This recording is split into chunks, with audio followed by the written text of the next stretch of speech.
All right, it's another edition of Bama and Bourbon after Week 6 and an Alabama win in College Station. We'll get ready for the Hogs to come calling in Tuscaloosa for a morning game. He's Aaron Suttles from Yay, Alabama. Before we do anything, before we even open this wonderful bottle of bourbon, tell me about Yay, Alabama, how it can help out Alabama athletes of the future. Well, I'm sure you haven't been inundated with other schools' NIL stuff like I have, because it's all over my time. I don't know if it's because of what I do, but I can tell you the other schools are throwing the bag at NIL, and Alabama needs to keep up competitively, so we need your support.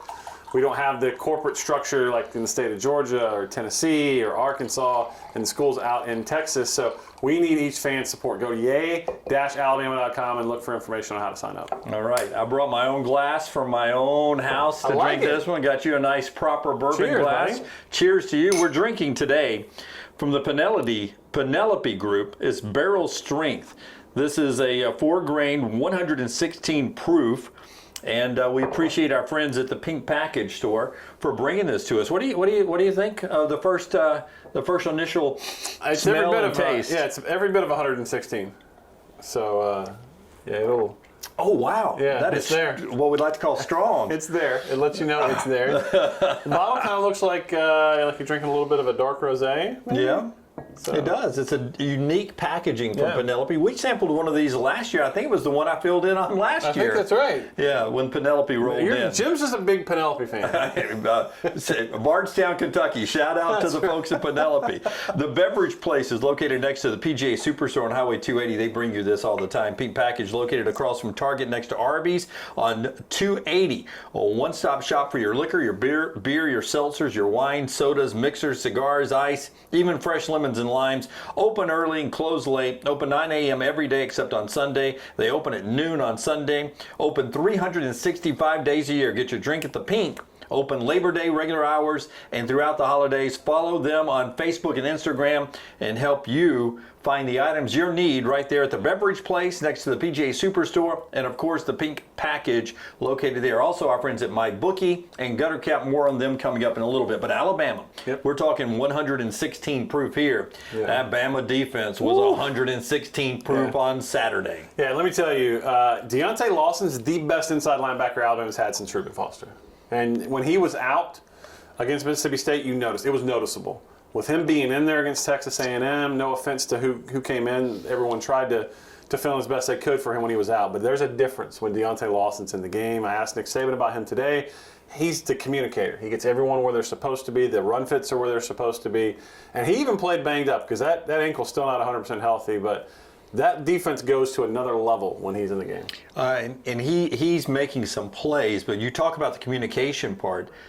While he was out, that defensive line started to manhandle some people, and they got some confidence, especially the guys between the hash marks. You bring him back in with what you have in the secondary, it seems to be clicking. Talk to me about the guys on that D-line. We talked that there weren't many Jonathan Allen, Zeron Payne anymore, but all of a sudden these guys are growing into a position. Tim Keenan had a monster game. Really excited. We're going to be talking with him on Half Hour Huddle, Alabama this week, so I'm really excited for them. Jaheim Otis, Justin a Boyd beat. They got after Max Johnson, and I imagine he spent extra time in the cold tub because they beat him up. There's that one play that is in slow motion where the right guard trips, and then the center gets pushed over him, and Jaheim Otis and Tim Keenan with Dallas Turner's coming at Max Johnson. It's frightening when you have that speed and that amount of mass coming at you. When they play like that, it's reminiscent of vintage Alabama defense, 2015, 2016 Alabama defense. So I don't care who's calling the defense, that Lane Kiffin tried to stir up a few weeks ago. They're doing a great job. Yeah, so disruptive up front. I tweeted, when I saw that video, I tweeted out there was not enough quarterback to go around with that play. There were three lions hunting, and there wasn't enough meat. Yeah, and everyone's like, well, he didn't have good quarterback awareness. I don't care what kind of awareness you had. You've got 800 pounds of man coming at you. Yeah, so the defensive line, Lawson back. Dallas Turner, though, when you've got people... When you got people having to focus on these defensive linemen and control them, eating up extra blockers, that's freed up Dallas Turner to finally start to hunt, man. Man, he is making himself some money the last few weeks. 5.5 sacks? I think he was at least tied for the league and leading the country in sacks. Chris Braswell doesn't get mentioned as much, is having a monster season. And I know that there's a lot of talk of officiating on both sides from Texas A&M and Alabama. there were a few holes that didn't get called. And they were getting after the quarterback and still got held quite a bit. Yeah, so that the defense got after it, and they hold Texas A&M, all the pass rush and all that. But when you can, I mean, Alabama didn't run either. Alabama ran for 23 net yards, but they held Texas A&M to just 67 yards rushing, forcing Max Johnson to have to do something. 3 points in the second half, and they turned it up to a different level. And they were the difference in this game, and they are the reason Alabama's sitting right now in pole position in the SEC West. That's right. And they're going to go as far as this team takes them. I thought it would be the offensive line. It's been the defensive front seven, and you mentioned that secondary. People are barely the one pass that Kool-Aid McKinstry gave up was defended perfectly. It was just a nice back shoulder throw. He's playing well. Terrion Arnold is really rounding into form. Caleb Downs, I say it every week, he's stacking performances, getting better and better. Hopefully they get Malachi back soon. So this defense is at every level is playing well. You say Malachi soon. Let's talk about that after I tell the folks about MyBookie. Make your money work smarter, not harder with MyBookie. Celebrate your winning season with MyBookie's biggest welcome offer ever, a 110% deposit match on your first deposit. That's 110%, more than double. Right there with mybookie.ag. When you use the promo code NEXTROUND, the promo code is NEXTROUND to claim your bonus. Make sure to act quick because this offer is only available. We did it last week. They gave us a bonus week here. We don't know how much longer it'll last. 110% on your bonus deposit right there when you use the promo code NEXTROUND. College football on Tuesday all the way through the weekend. So a full slate, baseball playoffs, mybookie.ag, promo code NEXTROUND, mybookie.ag, promo code NEXTROUND. Hold your thought on Malachi. Yeah. As we talk more about this, this is the Penelope, the 4-grain here, barrel strength, straight bourbon whiskey, 116 proof, blend of 3 bourbon mash bills comprised of 4 grains, corn, wheat, rye, and malted barley. You're the expert, 4 to 6 years old. What does all that mean? It's a fancy way of selling bourbon in a crowded marketplace, Jim. Everyone's trying to stand out from the crowd. They got the flowers on this one. They got the kind of the wine bottle, but it's a huge proof. So I'm curious how they have marketed this for a bourbon market. Although we've seen a lot of people enter the game in the bourbon market. It's been really popular the last 5-6 years. Yeah. God, that is so strong. Very strong. That is strong. It'll blow your skirt up. It is, man. I know I'm not usually in here. Lance is more of a man than I am, but I just took a bigger gulp than I'm man enough to take there. I choked it down. Every time we finish recording, people come in here and they're like, whew, smells like bourbon in here. It's really going to smell like bourbon today. It is strong. And so, too, is that Alabama secondary. Even when Malachi went down, they did some shifting. And see if I'm right about this. So they throw Amos at the corner position and then move Terrion over. Is that because the star is such more, you need the more experience to play that position? Explain that. And he had repped there more. And Nick Saban even said during his Monday press conference that Terrion did a good job for being thrown in there at the last second because Terrion's been the second corner on this year's team. So although he's got some versatility and can play there, so that's a position where it's sort of that cross-trained position. And so, when Malachi went down, having a guy like Terrion who can do that is huge. And, I thought he stepped in and played well. Getting Malachi back quick, we'll see about Arkansas. But then there's Tennessee, 2:30 on CBS. I would imagine if you need to rest him, you can rest him for Arkansas. To have him back for Tennessee, you would take that gamble. I don't have any inside information, but having him back for Tennessee seems to be crucial. Talking to some people at Alabama, they may be awaiting some final medical tests, so this isn't me reporting anything, but I don't think it is as serious as it appeared when he couldn't put any weight on it as he walked off the field, that we saw him on the cart. I don't think it's season ending. I don't even think it's a surgical procedure that's going to be needed, so it all comes down to a pain tolerance and his mobility. I'm with you. If you can get away with him and not use him for Arkansas, save him for Tennessee, because we saw some matchups Tennessee created last year in this game that really haunted Alabama and continues to haunt them. So if you can have a healthy Malachi, that would be the goal there. Yeah, for me, just having as much experience on the field, not a shot at anybody talent-wise who's a freshman, but just people who have seen this before and been in the battle before. That's crucial against Heupel's bunch. To Caleb, a true freshman who stepped in here, I thought this game turned on that interception. Yeah, and absolutely, because Jalen had just thrown an interception. He didn't see the defender. Or I was talking to Jalen today. He said he saw the defender's hips open up, And so when he thought he had him, but the guy came right out of it in perfect interception. So I thought that was going to be really tough from that moment on. If you'd put ESPN's win percentage after that interception, it would probably look pretty dire for Alabama. But Caleb steps in front. Max got away with it a couple times. He had a bad habit of, because of that pressure from that tremendous front from Alabama was in his face, he'd drop back and he'd drop back and he'd throw off with no stepping into the throw. And he got away with it a couple times. That's right. He did not get away with it against Caleb Jones, who made him pay. And you could just see it. You saw it a couple weeks ago against Ole Miss. You saw it against Mississippi State with the interception. Now 2 weeks in a row with an interception. Every week he's getting better and better and better. And that's a great thing for this Alabama defense, because I've compared him to Malachi in terms of his maturity and how he prepares. I say not Malachi, I meant Minkah Fitzpatrick. I've compared him to Minkah. He's starting to play like Minkah now. Yeah, who always was the right place, right time when Alabama needed it the most. Yeah. Thank you to the beverage place located next to the PGA Superstore on 280 and the Pink Package Store located on 280 right across from, next to the Arby's, right across from Target. I want to raise a glass of the Penelope today to Will Reichert, who, gentlemen and ladies, if you did not pay attention, was forced into punt against one of the best return guys in America, and Anais Smith. Yeah. And Anais only had 2 punt returns, 1 for 46, but not against Reichert. The kid, I think it averaged out a little over 41 yards with so much hang time. Yeah. Dude couldn't, all he could do was fair catch. And that's all you needed in that spot, because James Burnip, if you haven't been paying attention, has turned into a weapon for this Alabama special teams. It's a solid special teams group. And so when he went down, you start thinking about it. And I don't know if you thought about this at the moment, but when there's 7 seconds left in the game, obviously Alabama had the miscue, didn't run the clock out. I'm thinking, did they put Will out there to punt it? Because the timing then becomes huge, because they're going to send the house trying to block it. So fortunately, they came up with a play where they didn't have to do that. But Will Reichert, SEC Special Teams Player of the Week, he's been phenomenal in kicking the ball.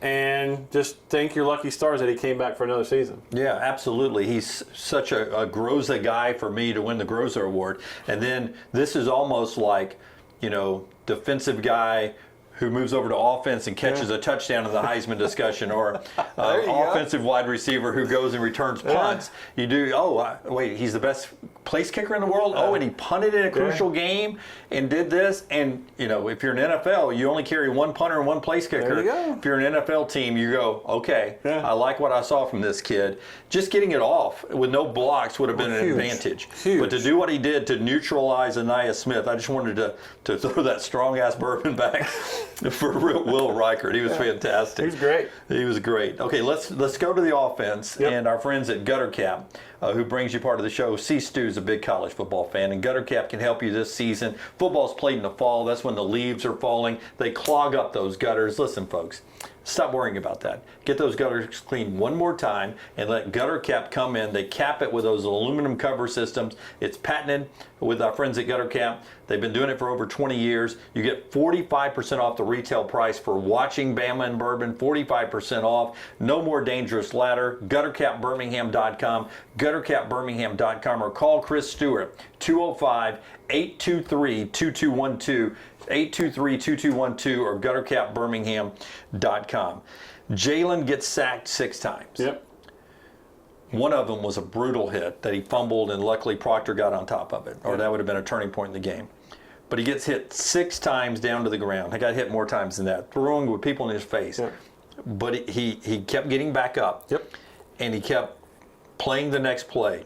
They talked on the broadcast, I know you've talked to him about this, how he's absorbing defeats or missteps or things with a breathing exercise. Talk about what you've seen from Jalen from Middle Tennessee through the end at College Station, his growth. I mean, it's undeniable. You can be the biggest Jalen Milroe hater, and there's certainly valid criticisms for him, but I think some people are taking it too far. But even if you're the biggest Jalen hater out there, you can't deny he's taken steps. He's gotten better. He just threw for 300 yards on the road in one of the toughest environments in the SEC against that defensive front. When Alabama couldn't run. When Alabama could not run, and he got hit multiple times. You mentioned that one hit, blindside hit. He got destroyed and stayed in the game. And so the fact that, his arm strength is evident. We've seen it with the deep ball. Those are great deep ball. But the touchdown he threw to Jermaine Burton to tie that game up on 3rd and 14, he's dropping back, not stepping into the throw, and he just flicks it, and it's right there. And so, look, he's a gamer. And is he perfect? No. But you can't deny that that was impressive. 300 yards on the road against that front seven when he was getting popped in the mouth and they didn't really have to respect the run so they could tee off on him. He earned a lot of respect from his teammates and from Alabama fans in that performance. Speaking of respect, Jermaine Burton, truthfully, the people I talked to, he's not been a fan favorite. Yeah. But he steps up. As chirpy as that game was early on, I thought it was a Bush League flag not being both ways against him in front of the Alabama bench with the Texas A&M guy facing the Alabama bench talking to him. But I know he talks. Yeah, he does. But he was targeted 12 times and had 9 catches. That stat is amazing to me. It's almost as if the offensive staff saw something ahead of the game and said, we're going to go at that guy because he's a polarizing player, Jermaine, because he's a little chirpy, and some guys, that's the way they get their internal motor going. And we see it in basketball a lot when people talk trash. Their football is the same way, and I know fans don't particularly love that, but sometimes if that gets your competitive juices going, Michael Jordan. Let it go. Michael Jordan was known for doing that. That's how he cranked it up every night. Yeah, and so that's Jermaine's game. And when you're not playing well, that can bite you. And we saw him being injured on the sideline versus Mississippi State. But he had a monster game, and they do not win that game without him and Isaiah Bond, who also played really well. So hats off to those guys. But they saw something in film that they like. And look, one of the toughest games they got remaining on this schedule is also a team that is not very good in the secondary, and that's LSU, in which you're going to need a lot of points. So I think that game gives Jermaine a lot of confidence going forward. And you say that that's coming up in a few weeks. They're going to need points in that contest because Jaden Daniels is playing great, right? Another I just stumbled into the 12 targets, 9 catches. I finally found that stat sheet. I love it. Yeah, 9 targets for Isaiah Bond, 7 catches. Another high rate of target catches for Bond in this game. Yeah, and had one that if he hadn't slipped late in the game, he slipped and he let a ball go through his hand, he'd have another one. So, Jalen put the ball on target, and that's something that he's getting better at. Is sort of the weakness of his game is going through his progressions and throwing the ball over the middle. And we've seen some passes that should be touch passes. I mean, Jermaine probably should have had another touchdown because Jalen overthrew him there, but it didn't hit him there on the very next play. So I guess he shouldn't have had another touchdown. But that's sort of a critique of Jalen's Milroe's game is the intermediate pass. But he's gotten better. The wide receivers have, from where we were, Jim, in the preseason with this wide receiver group, when there were rumors that they were drops after drops after drops, they've played pretty well this year. Yeah, they really have. And sometimes when they've only had a few targets, they've gone up and made catches back early on, tough catches. Yeah. All right, so Jalen with a good game, the receivers with a good game. We'll talk about some of the downside of the victory in College Station and what's coming up with Arkansas in a second. Again, we're enjoying the wonderful Penelope. From Bardstown, Kentucky, by the way, if you're wondering. Corn, rye, wheat, and malted barley in this. This is batch number 16 we're drinking from. When you go by the beverage place or pink package, ask for it by name. It's Penelope, and this is the Barrel Strength bourbon there. And when we talk barrel strength, a 116 proof. It's strong. Yeah, it's been kicking my butt already. All right, thank you to mybookie.ag, 110% deposit bonus, and to GutterCap. Next round, the promo code at mybookie.ag, and when you call GutterCap, tell them you heard about it on the next round as well. All right, so 9 false starts. Yep. Nick Saban saying today that those can be corrected. Yep. Can those be corrected? Yes, and I'm not worried as much about it because what's the toughest road game they got remaining? Auburn? Kentucky and Auburn. So the noise level will not be the same.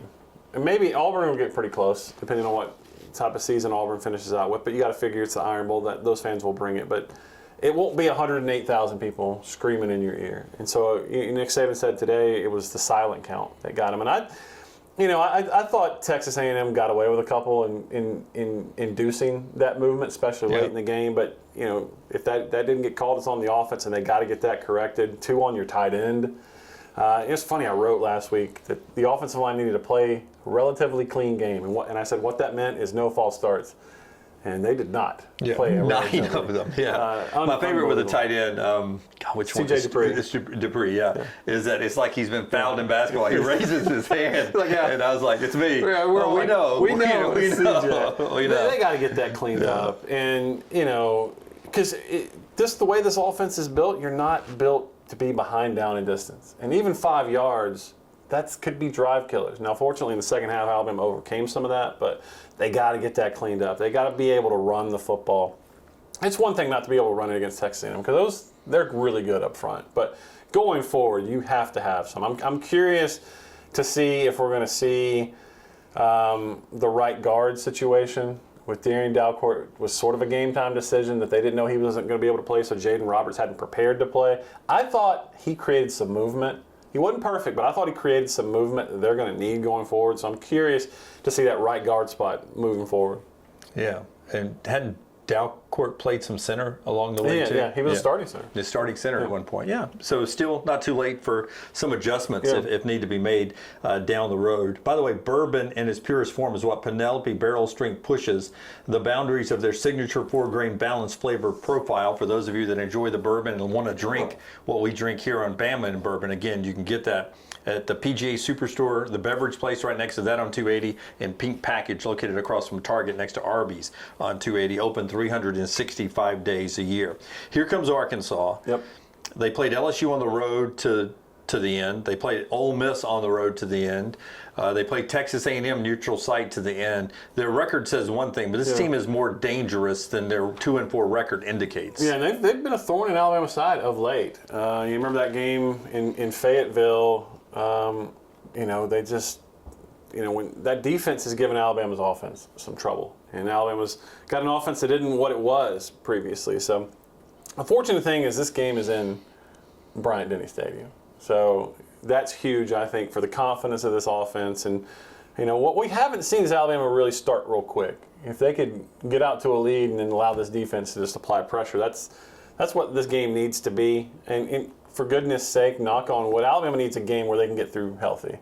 And the injuries are really starting to pile up a little bit at key positions. So, Arkansas is a program that generally is really tough in the trenches. And so, but Alabama seems to be built for that, at least on the defensive side this year. Yeah, Sam Pittman is the reason why. But they bring in a quarterback who is a veteran in KJ Jefferson. How long has he been there? He feels like he's been there a long time. And he's one of those guys that's hard, and no offense to Max Johnson, he's hard when you hit him to bring him to the ground. You feel it when you hit him. Yeah. A little bit like Jalen Milroe at times, or Jalen Hurts in the past. And have you been up close with Jalen Milroe? He is solidly built, Jim. Yeah. I mean, he's a big boy. Yeah, I was trying to think. The post game of the Texas game, I had a chance to stand next to him. And you just look at him, and then you look at yourself, and you're like, what could have been? Yeah. Like, if I could only be built like that, it wasn't meant to be for me. Yeah, thick-boned is what I called the girls I dated in college, and he was thick-boned with the same muscle structure. I mean, he's cut up. I'm not comparing their games at all, but in terms of just being built, he's a lot like Jalen Hurts. Yeah. The hit he took versus A&M reminds me so much of the hit that Jalen took 2016 Ole Miss. Ole Miss blindsides, crushes Jalen. They pick it up, take it back for a touchdown, go up 24-3 in that game. That game looks like it's over. Very much the same sort of hit. Jalen got up. I think it probably hurt his shoulder a little bit, but he got up and continued. Tough kid. And I would say this, amount of games played, I think Milroe's ahead of Hurts in the ability to throw the football. That's pretty impressive. I mean, if he continues to progress on the path that Hurts did, who knows what the future holds for Jalen Milroe. Yeah, really good point. But this many games into being a starter, I don't think Jalen Hurts threw the ball as good as Jalen Milroe does. Yeah, and consider the fact also that there was a first-round wide receiving talent that Jalen was throwing to in Calvin Ridley. That's right. And I don't know what the future holds for Isaiah Bond or any of those guys, but right now it doesn't appear that there's a standout, clear-cut first-round NFL draft pick at wide receiver. Hey, you can't have 23 rushing yards again, though. You got to get that corrected. Yeah. I mean, and I thought they did a better job in the second half. They at least got a couple yards. Just keep moving the chains ahead. You can't get stalemated. You can't, and a lot of that is sack yardage. When you have six sacks, that's going to crush your rushing numbers. But you have to be able to present a threat of a run. Yeah. All right. Anything else you want to add? Any inside information? Let's see. We're close to basketball season. This should be fun too. Yeah, they got a pretty good squad. Yeah. Alabama isn't a one-sport academic calendar year anymore. They got the defending regular season and tournament champs. That's right, I said it. So yeah, Nate Oates has got that rolling. I'd be curious. I'm just to watch Malachi Moore throughout the week, see where his progress is, because I'm with you. And all things being equal, all due respect to Arkansas as an SEC West division opponent, but if you can get him fully healthy against the Tennessee offense that gave you fits last year, you probably want to point toward that. Yeah, maybe get a little seat time for Christian Story out on the field too, see what he brings to the table. All right, as always, Bama and Bourbon, like, subscribe, tell a friend, retweet it, repost it for us, whatever you need to do. Penelope is the Bourbon today. Go back and watch all the other Bama and Bourbons just for the Bourbon content, let alone the football content. Yay, Alabama is where Aaron works, and it's not just a job for him. For you folks, it's a way of helping the University of Alabama athletic department out. You talk about having a field and a good men's basketball team, NIL. You want to continue to roll in football with top-rated recruiting classes and teams that threaten the college football playoff, NIL. We need your support. We don't want Alabama falling behind, so go to yay-alabama.com/fans to find out every tier that we have available. Every Penelope I know is in a fairy tale. This one has a happy ending. Thank you, man. Bama and Bourbon.